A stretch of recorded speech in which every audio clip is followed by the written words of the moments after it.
Hi, I'm Craig. Ella, A, and this is Mental Floss Video. Today I'm going to answer Tobias Anderson's big question, why do we get songs stuck in our heads? A song that gets stuck in your head has a name, an earworm, and today we're going to tell you about some research on why earworms exist. Let's get started.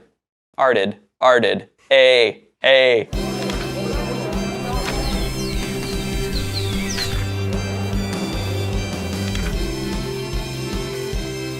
Let's start with some quick facts about earworms. According to one study, 92% of people get a song stuck in their head at least once a week, and these songs often have particular qualities, and they're probably terrible songs. In my case, they are anyways. They typically contain long notes with minimal separation between pitches, also known as small pitch intervals. And what becomes an earworm from the song is usually only about 8 seconds worth of the tune. Those 8 seconds generally come from the chorus of the song. And according to one study, you typically have to hear a song many times before it gets stuck in your head. So since the chorus gets repeated the most within a song, it makes sense that it becomes the earworm. It makes sense that it becomes the earworm.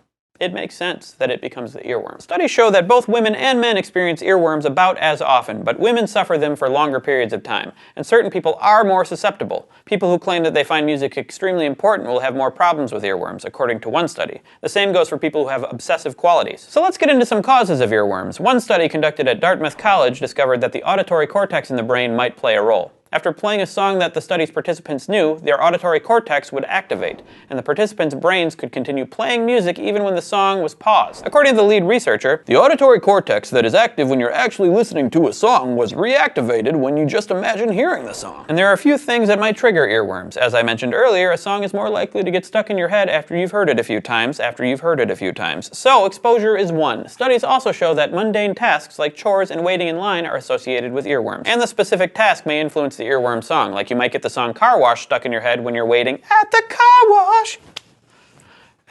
Working at the car wash, yeah. That's the only part I know. There may be an emotional component as well. Earworms have been identified as a side effect of stress in some cases. And interestingly, studies have shown that people report better moods after having a song stuck in their head. Of course, now you're probably wondering how to get rid of an earworm. A couple tips. Listen to the song a couple times. Read a book, do a crossword puzzle, or solve some difficult anagrams. Or watch Mental Floss. I don't know if that will work, but it'll be really entertaining for you. Thanks for watching Mental Floss Video, which is made with the help of these earworms. If you have a big question of your own that you'd like answered, leave it below in the comments. See you next week. Seriously, get out of my head!